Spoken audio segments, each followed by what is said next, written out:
آسان درس قرآن نحمده ونصلي ونسلم على رسوله الكريم اما بعد فاعوذ بالله من الشيطان الرجيم بسم الله الرحمن الرحيم سابقوا الى مغفرة من ربكم وجنة عرضها كعرض السماء والارض، اپنے رب کی بخشش اور اس جنت کی طرف ایک دوسرے سے آگے بڑھ جاؤ کہ جس کی چوڑائی آسمان و زمین کی وسعت جیسی ہے۔ اعدت للذین آمنوا باللہ ورسلہ، اللہ اور اس کے سب رسولوں پر ایمان لانے والوں کے لیے تیار کی گئی ہے۔ ذالک فضل اللہ یؤتیہ من یشاء، یہ اللہ کا فضل ہے جسے چاہے دے۔ واللہ ذو الفضل العظیم، اور اللہ بڑے فضل والا ہے۔ گزشتہ کل ہم نے دنیا کی حقیقت کے حوالے سے سماعت کیا تھا کہ اللہ رب العالمین نے دنیاوی زندگی کی حقیقت کو ایک مثال کے ذریعے واضح کیا تھا کہ بارش برستی ہے تو فصلیں لہلہانے لگتی ہیں، ان کی سرسبزی و شادابی کو دیکھ کر ان کا مالک خوشی سے پھولے نہیں سماتا،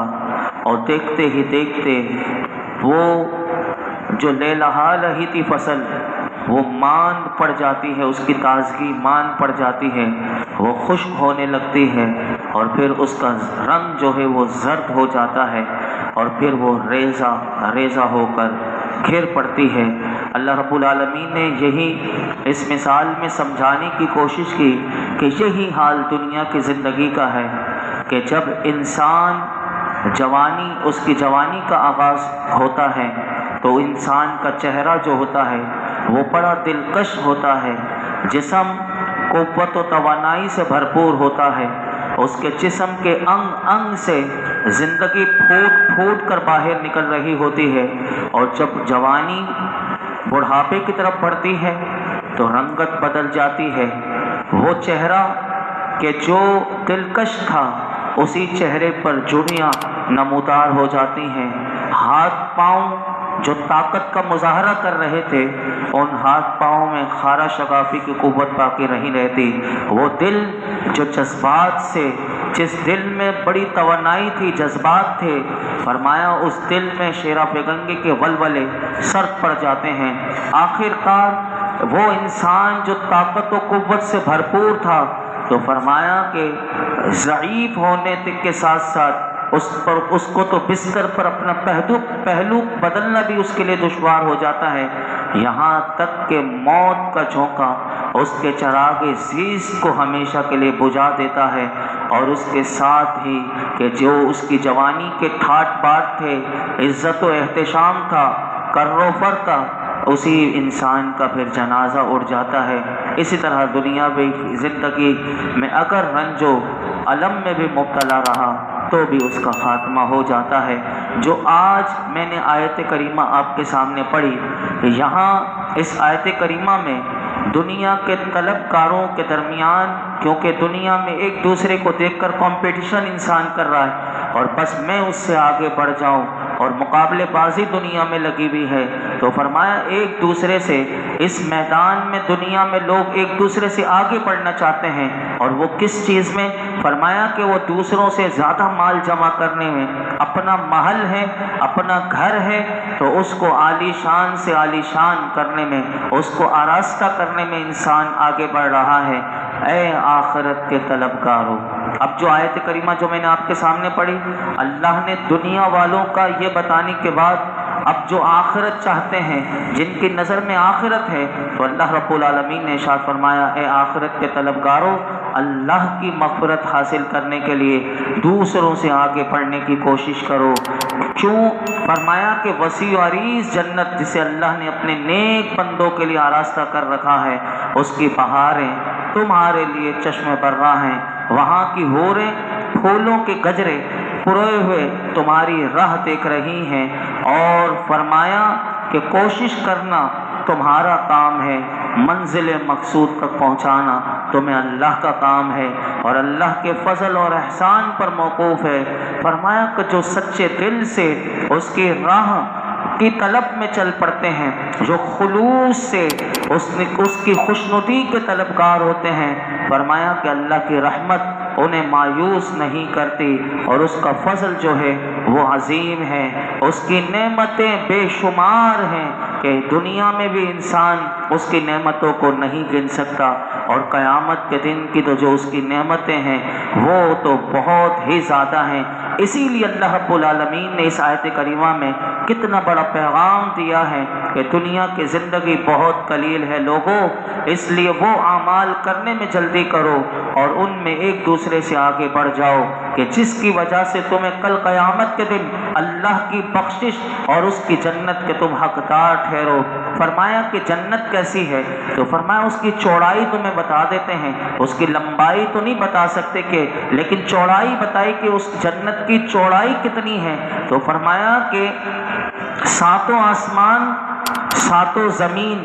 فرمایا کہ ان کے ٹکڑے ایک دوسرے سے مل جائیں تو فرمایا ایک دوسرے سے ملا دیے جائیں تو جتنے چوڑے وہ ہوں گے تو فرمایا اتنی تو جنت کی چوڑائی ہے۔ سبحان اللہ، یعنی اندازہ لگائیے کہ جس جنت کی چوڑائی کتنی ہے کہ ساتوں آسمان کے ٹکڑے زمین پر بچھا دیے جائیں، پھر ساتوں زمینوں کو بچھا کر اس کو دونوں کو ملا دیا جائے تو فرمایا جب یہ مل جائیں گے تو جتنے یہ چوڑے ہوں گے فرمایا جنت کی چوڑائی اتنی ہے۔ اللہ اکبر، یہ جنت کن لوگوں کے لیے تیار کی گئی، تو فرمایا کہ یہ ان لوگوں کے لیے ہے جو اللہ کو ایک مانتے ہیں، جو اس کی وحدانیت کا اقرار کرتے ہیں اور اس کے سب رسولوں کی تصدیق کرتے ہیں اور ان پر ایمان لاتے ہیں۔ اور سن لو کہ یہ جنت اللہ کا وہ فضل ہے کہ جو اس نے مسلمانوں پر فرمایا ہے، اور اللہ اپنا فضل اپنی مخلوق میں سے جسے چاہے دے، اور اللہ تعالیٰ لوگوں پر بڑا فضل فرمانے والا ہے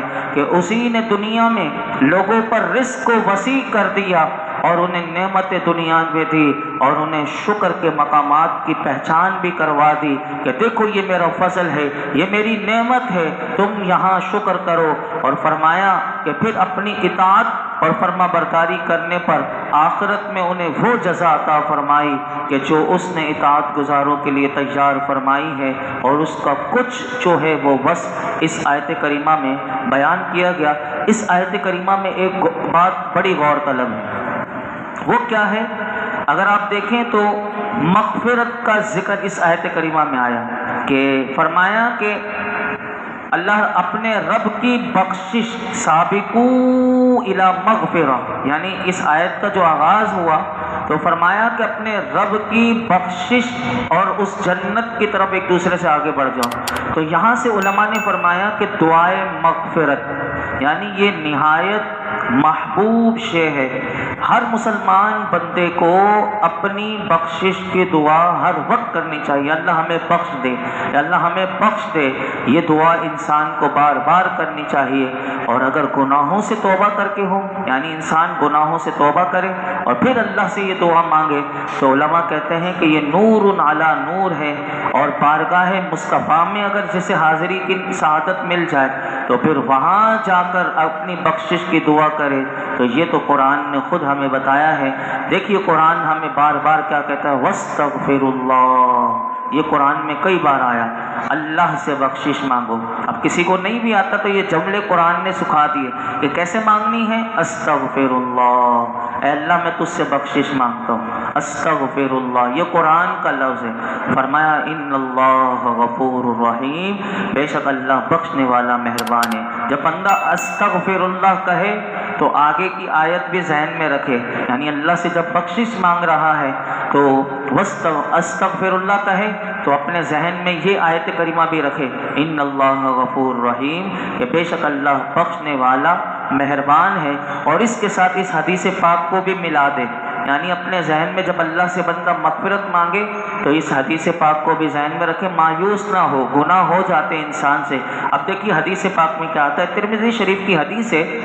کہ حضرت انس بن مالک رضی اللہ تعالیٰ عنہ روایت کرتے ہیں کہ نبی کریم صلی اللہ علیہ وسلم نے ارشاد فرمایا، اللہ فرماتا ہے، یہ حدیث قدسی ہے کہ اللہ فرماتا ہے، زبان مصطفیٰ سے ہمیں پیغام دیا گیا، کیا فرماتا ہے؟ اے انسان، جب تک تو مجھ سے دعا کرتا اور امید رکھتا رہے گا میں تیرے گناہ بخشتا رہوں گا، چاہے تجھ میں کتنے ہی گناہ ہو مجھے کوئی پرواہ نہیں۔ کیسا مہربان رب ہے ہمارا۔ فرمایا کہ تو جب تک مجھ سے دعا کرتا رہے گا اور مجھ سے امید رکھے گا تو فرمایا میں تیرے گناہ بخشتا رہوں گا، چاہے تجھ میں کتنے ہی گناہ کیوں نہ ہو مجھے کوئی پرواہ نہیں۔ پھر آگے ارشاد فرمایا، اے انسان، اگر تیرے گناہ آسمان تک پہنچ جائیں پھر تو مجھ سے بخشش مانگے تو فرمایا میں تجھے بخش دوں گا، مجھے کوئی پرواہ نہیں۔ آگے ارشاد فرمایا، اے انسان، اگر تو زمین بھر گناہ بھی میرے پاس لے کر آئے لیکن تو نے شرک نہ کیا ہو، یعنی اللہ کے ساتھ کسی کو شریک نہ ٹھہرایا ہو، صرف اللہ کو ہی وحدہ لا شریک واجب الوجود اللہ کو ہی عبادت کے لائق سمجھا ہو اور تو نے شرک نہ کیا ہو تو میں تجھے اس کے برابر بخش دوں گا، یعنی جتنے تو گناہ زمین پر لے کر آیا ہے لیکن شرک نہیں کیا، فرمایا کہ میں تجھے اس کے برابر بخش دوں گا۔ کیا یعنی دیکھیے کہ کتنی زبردست حدیث پاک ہے کہ انسان مایوس نہ ہو۔ اور ایک اور حدیث پاک بھی میں آپ کے سامنے رکھتا ہوں، حضرت ابو ہریرہ رضی اللہ تعالیٰ عنہ روایت کرتے ہیں کہ نبی اکرم صلی اللہ علیہ وسلم نے ارشاد فرمایا، تم میں سے کوئی اس طرح نہ کہے یا اللہ اگر تو چاہے تو مجھے بخش دے، اگر تو چاہے، اگر تو چاہے، یہ جو لفظ اگر ہے یہ اس طرح نہیں کہنا چاہیے، یہ حضور نے بتا دیا کہ فرمایا کہ اس طرح کوئی نہ کہے کہ یا اللہ اگر تو چاہے تو مجھے بخش دے، یا اللہ اگر تو چاہے تو مجھ پر رحم فرمائے، اگر تو چاہے۔ حضور نے فرمایا اگر کا لفظ نہ لانا بلکہ یقین کے ساتھ سوال کرنا چاہیے، کیونکہ اللہ کو کوئی مجبور کرنے والا نہیں۔ اور یہ بھی یاد رکھیے کہ جس کو دربار مصطفیٰ میں حاضری نصیب ہو تو وہاں پر بھی تو دیکھیے کہ کیسا کتنا بڑا وسیلہ ہے حضور ہمارے لیے کہ وہاں توبہ قبول ہوتی ہے۔ قرآن بتاتا ہے وَلَوْ أَنَّهُمْ إِذْ ظَلَمُوا أَنفُسَهُمْ جَاءُوكَ، اور اگر جب وہ اپنی جانوں پر ظلم کر بیٹھیں تو اے حبیب تمہاری بارگاہ میں حاضر ہو جاتے ہیں، فاستغفر اللہ، پھر اللہ سے معافی مانگتے، واستغفر لهم الرسول، اور رسول بھی ان کی مغفرت کی دعا فرماتے، لوجدوا اللہ توابا رحیما، تو ضرور اللہ کو بہت توبہ قبول کرنے والا مہربان فرما پاتے۔ ہم اللہ کی بارگاہ میں دعا کرتے ہیں کہ اللہ رب العالمین ہم سب کو اپنے حبیب لبیب صلی اللہ علیہ وسلم کے صدقے طفیل ایمان پر قائم رہنے اور اپنے گناہوں سے توبہ اور استغفار کرتے رہنے کی اللہ ہمیں توفیق عطا فرمائے۔ الحمدللہ رب العالمین والصلاة والسلام علی سید الانبیاء والمرسلین وعلی آلہ واصحابہ اجمعین۔ کہ اللہ پاک جو کچھ سنایا اس میں کوئی غلطی کوتاہی معاف فرما، رب کریم ہم سب کے صغیرہ کبیرہ گناہ معاف فرما دے، ہمارے ماں باپ کی ساری امت مسلمہ کی بے حساب مغفرت فرما۔ یا اللہ ہمیں بغیر حساب کے جنت الفردوس میں داخلہ نصیب فرما، ہمارے ماں باپ کو بغیر حساب و کتاب کے جنت میں داخلہ نصیب فرما۔ کہ اللہ حضور کی امت کو بغیر حساب کتاب جنت میں داخلہ نصیب فرما۔ کل قیامت کے دن ہم سب کو شفاعت مصطفیٰ نصیب فرما، حضور کے دست اقدس سے جام کوثر پینا نصیب فرما، پل صراط پر حضور کی رب سلم کی صدائیں ہم سب کو نصیب فرما۔ اللہ پل صراط پر گزرنا ہمارے لیے آسان کر دے، ہماری قبر کو روشن کر دینا، موت کے وقت ہمارے لیے آسانی پیدا فرما۔ یا اللہ موت کے وقت ہمارے ایمان کی حفاظت فرما، نفس و شیطان کے ہر وار سے بچا لے۔ آج تک جتنی دعائیں کی ہیں آئندہ کریں گے، پروردگار عالم اپنے محبوب علیہ الصلوۃ والسلام کے میلاد کے مہینے کے صدقے ہماری تمام دعاؤں کو شرف قبولیت عطا فرما۔ وصلی اللہ تعالی علی خیر خلق محمد وعلی آلہ وصحبہ۔